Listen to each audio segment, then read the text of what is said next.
Hey skiers, I'm Jeff from skiessentials.com here on a beautiful day at Stowe and skiing on the new 2024 Nordica Steadfast 85.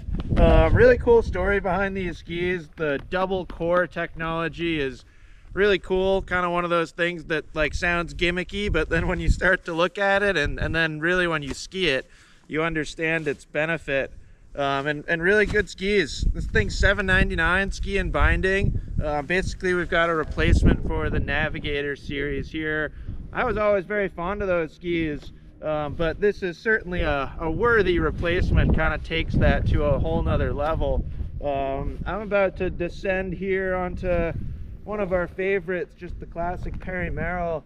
Really kind of a cool test day today because we've got a mix of conditions up here. Picked up like 3 inches last night and it's kind of like wet and heavy, which has been fun testing for these skis. We've had them on like really nice groomers, but Bob, who's behind the camera right now, just got to ski them in some bumps, and I think it's going to be kind of cool to see what they do on like a kind of probably somewhat choppy groomer. Yeah, so 85 underfoot, it's got to do it all. It's going to be perfect. Yep. Yeah, so wish me luck. And we'll meet you back in the studio in just a little bit and chat more about these new skis.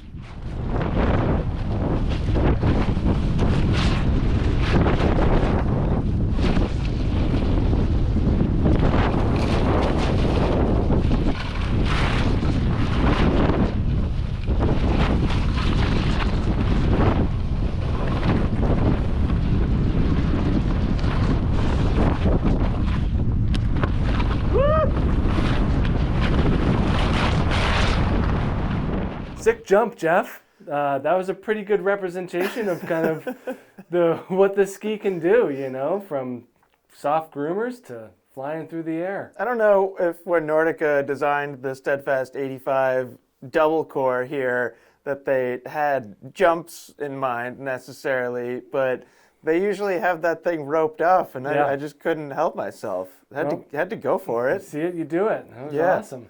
That was sweet. Yep. I didn't come across super well on camera, but I felt like I went huge. Yeah, you went pretty far. That was fun. Awesome. So anyways, here's the ski. And I think this is one that, I don't know, at least Bob and I have been pretty excited about. Yep. I think if you follow our channel and you're familiar with our content, you probably are also familiar with our collective fondness for skis in this mid-80 range. Especially for like what we do around here and the conditions that we're presented with on pretty much a daily basis. Totally. I don't think it's pigeonholed as an East Coast ski necessarily, but it certainly feels appropriate. And it just, for whatever reason, this width just kind of gets lost. You know, skis like Canjo 84, M-Pro 85 from Dynastar, the Navigator 85 that this ski is replacing, like all those skis are really, really good, but they don't get as much attention. Right. And I think that's kind of sometimes a bummer. And one of the other things that we really liked about this is the value. I mean, we really just kind of, you didn't mention like a Deacon 84, which we did a review on earlier this year. I didn't mention it because I felt like that ski gets a little bit more attention. Right, it gets more attention and it's more expensive. And that's part of the reason why. I think people are drawn towards things with high price tags. Right. So, really exciting. Yeah, definitely. $7.99, ski and bindings. With the bindings, I mean, it's a great deal. Yeah. So, here it is. We got the Steadfast 85 here. This is the widest ski in basically a collection of 3 skis in total. Yep. 75, 80, and 85. The 75 and the 80 are your even more affordable, less expensive skis. They don't get all the technology that we see in this 85.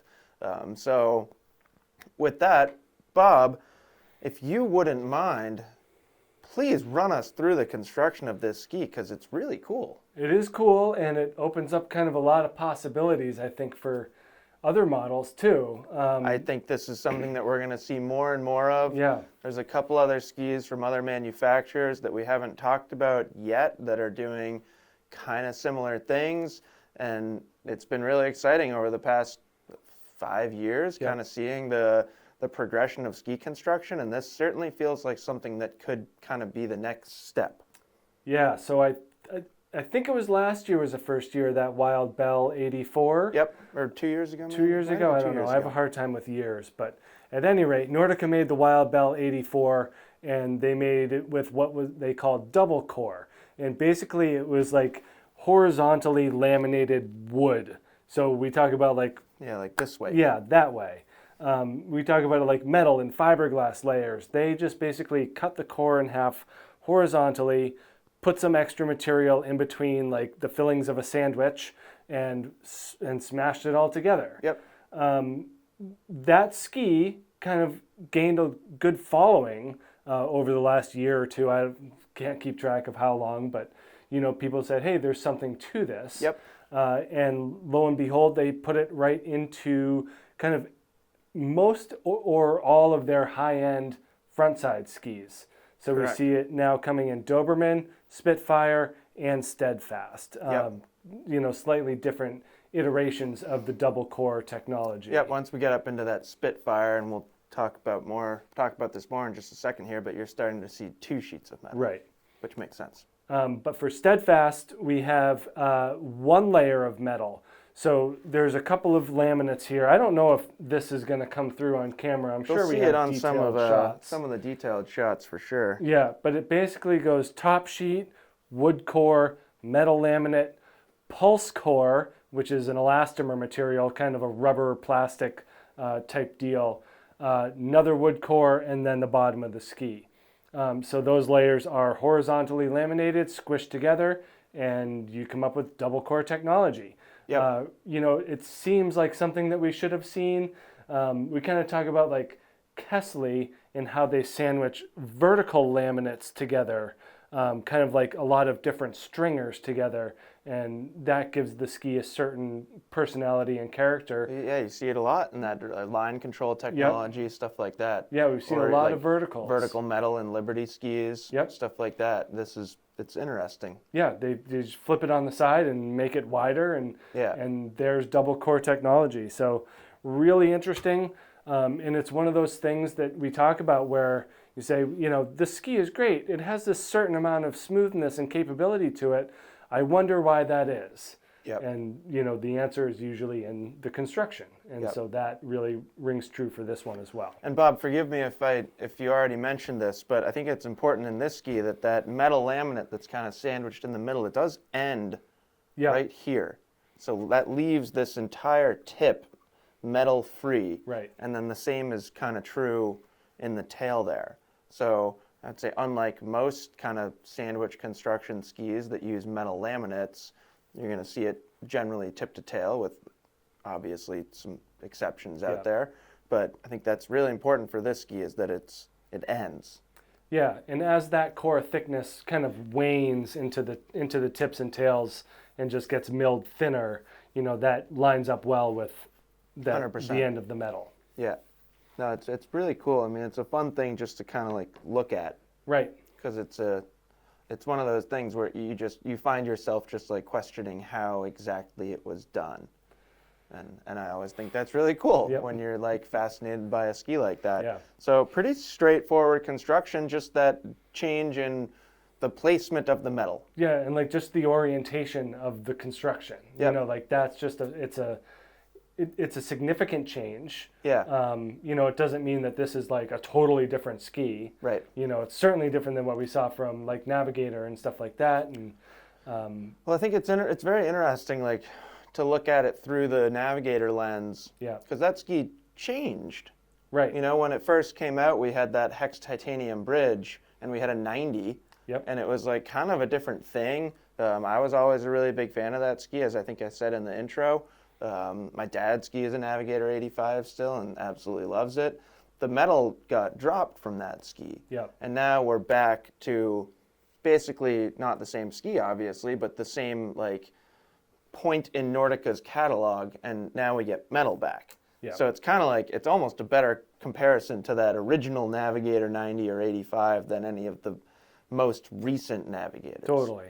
And I'm glad, because I was kind of bummed. Like, I remember, like, it was probably 2 years ago now or something like that, but when we realized that the metal was gone from the Navigator, I think you and I were both like, what the heck? Yeah.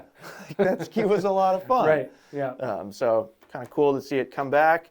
Bob, I'll hand you this one if you want to just kind of talk about shape real quick. Yeah. There's really not that much to talk about. Pretty straightforward, and I think that's part of the idea is that Yep. they're not overcomplicating the shape and the profile with this thing.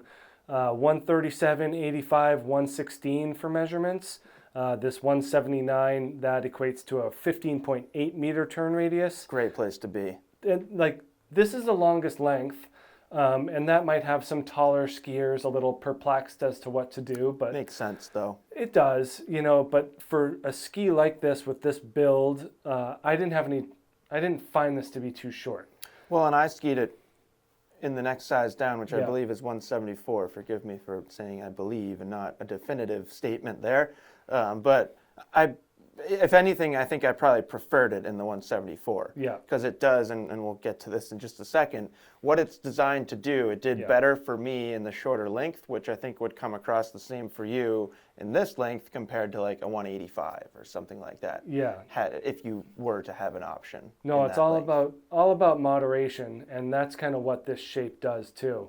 You know, zero taper pretty much, but nice rounded shovel Right, shape. not like Forza shape. No, and even if you compare it to Spitfire and Doberman within Nordica's Yep, line, yep, it's a lot friendlier. Totally. like way friendlier. Yep. And then we see that same theory carried into the tails, you know, really not squared off, nice and rounded.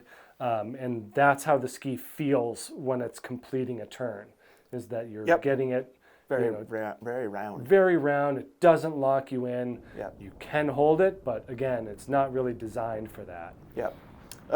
Now, this is something that, excuse me, just kind of occurred to me, but with Navigators, we talked a lot about it was kind of influenced by an Enforcer tip shape Right. and then more of a Doberman tail, Yeah. something like that. This feels like kind of its own thing. Totally different, you know, and that's it's almost useless to keep bringing up Navigator because it's such a different ski. It's its own entity. Yeah, it's only that it really occupies that same 85 millimeter, Right. like all mountain / frontside ski threshold in Nordica's catalog. Totally. That we keep bringing it up. But like if you're a Navigator 85 skier and you want to keep on something like that, this isn't the best choice. This is certainly more bridging towards the frontside aspect of skiing and more carving oriented. I think so too. Yeah. And that's no insult to neither this ski nor a Navigator skier who would be better off on an M-Pro 85. Correct. You know, something like that. Yeah. Now, I feel like that's an excellent segue to performance here. Starting with groomers, how'd you feel on it? And then I'll give some of my take. Yeah, pretty solid. I mean, it's about what you'd expect, maybe a little bit more, especially given how well this tip helps you initiate the turn. You know, like I feel like as a skier, I'm not very good at early initiation. Yes, but this is helpful. I feel exactly the same way. And I felt that way on Forza, and I definitely that carried into this as well. Easy to get into the turn, pretty well locked in, super smooth. Again, like there's something to this double core technology that really just makes the ski incredibly stable throughout. Yep. But I mean, if you're looking to draw like S-shaped turns down the hill, yes, like this really, really was very beneficial. Does it very, very well. Yeah. And I felt the same exact way, and I think that's probably the highlighting characteristic of this ski, or where it stands out compared to competitors, is the way that this tip is willing to bend and enter a turn. And same feeling that you had. I felt like I had better like early engagement. Right. Like kind of just as you're kind of crossing the fall line sort of, or I don't even really know how to describe it, but it was easier to get into that round carving turn shape sooner for me, which I think would, you know, not only be really fun for somebody who already has established carving technique, but a really beneficial tool for somebody looking to get better at carving. Yeah. In fact, somebody just sent us a direct message, like literally 20 minutes before we came in here, that said, better ski to learn carving, Ripstick 88 or Navigator 85. And I was like, oh. Can you wait like an hour and a half? Because it's probably this one. So I thought that was really cool. And it really lets you get those round across the fall line turns. So like speed control is easier, and all of those things are really beneficial when you're carving, because you don't want the ski to feel like it's running away from you. And I never felt like this was running away from me, which was, I don't know. It's just a very valuable characteristic for me, and I think for a lot of other skiers as well. Yeah, and when you're sticking to that radius, and looking at this ski, we were like, oh, I bet this makes fantastic moderate speed carve turns across the fall line. Right. But it does the other things too. Like you can break it free, make those shorter radius turns, super quick and agile. The longer radius turns, it's a little less comfortable if you want to let it run. I think that might be a bit of a limitation, but that's okay. But the build is sturdy enough to handle it. It's just, with minimal rocker and a pretty direct, entry into the turn. It doesn't love the more straight line tactics, but that's what the Spitfire and the Doberman are for. Well, and I was just gonna say, like, you've brought up the sturdy feeling of this ski like a few times now, and I certainly wouldn't disagree with you, but it's not the most powerful ski in the world, nor should it be. Right. And so on the Spitfire side, we've got, basically, they took 72, 76, and 80 and kind of condensed that to 74 and 80. Yeah. And we did ski these kind of back to back with Spitfire 74 and 80. And there's a noticeable difference in like the edge grip and the overall power of a Spitfire compared to this ski. But there's also a noticeable difference in how demanding and how forgiving they are and how tiring they are to ski. 100%. So I think this ski strikes a nice balance, which is exactly where it is supposed to be. Yeah. Like, I don't know. We talk a lot about stuff like this. Like, the general skiing population is better off on this, and this is more beneficial for more skiers, a bigger percentage of the entire skiing population than a Spitfire 74. No, you have to hit those mid-range points and check those boxes. Yeah. And that's kind of where... does it really well. Yeah, and that's where the versatility of this ski kind of pops into the conversation as well. Yeah, so you skied it in more variable conditions, I think, than I did. You at least had it in true moguls. Yeah. And I'm curious how that felt for you. Felt great. You can definitely, anyone that's been on, a narrower, we keep saying Spitfire, but like it's a fair comparison, or at least a good way to think about it.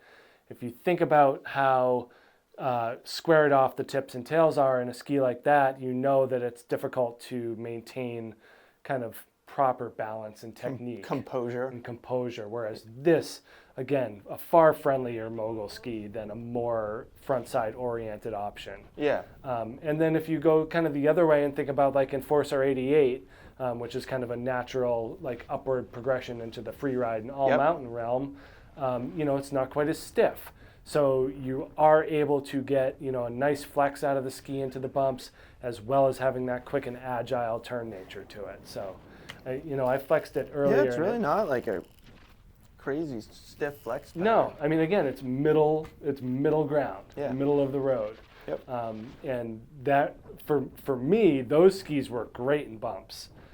Something that doesn't excel in anything, that you can put your own mark onto and manipulate it to either flex with the moguls, like a tighter zipper line, or that it's able to have that edge grip to, handle bumps that are further spaced. We get a lot of those around here where it's, mogul 10 yards, mogul 10 yards, and that's just kind of part of the deal. And having something like this is super helpful because it combines those elements of the quickness and the grip, as well as just being nice and easy to turn when you need it to be. So that was a highlight. Those bumps were pretty soft that we were in the other day. Yep. but anything firmer, and you're getting the benefit of the edge grip. So it's not like a more flexible, like Atomic Bent 90, which I love in the moguls, but if they're firm moguls, it's quite a bit more difficult to maintain your control. Yep.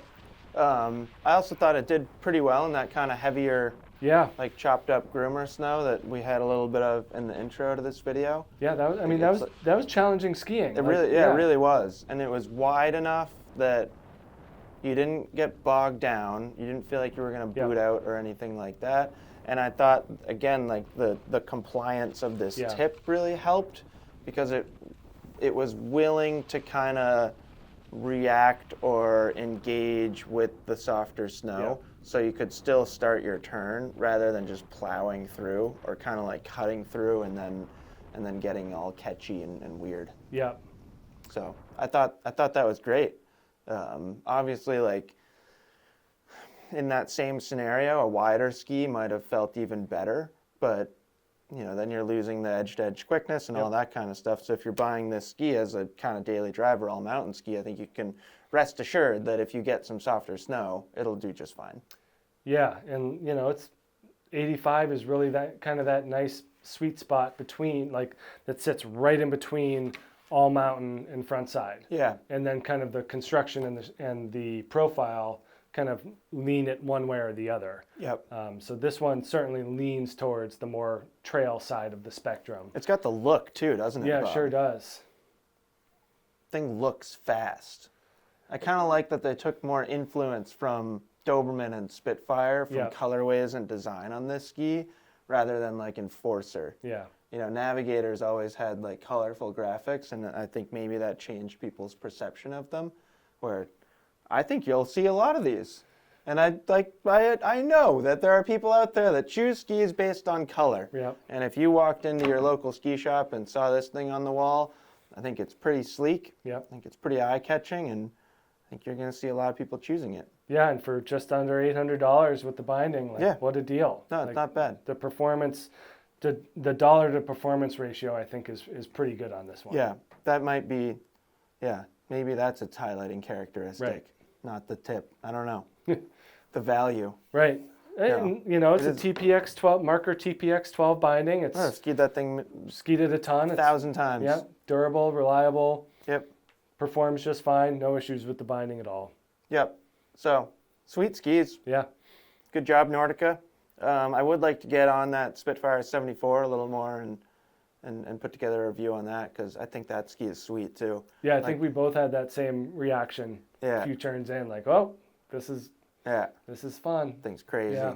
Yeah. But definitely in a different world. Yeah. In a different league. That's more like a ski bum race ski style ski, or like race ski with different turn radius. Yeah. That type of thing, where this is just a fun all mountain ski. Yeah.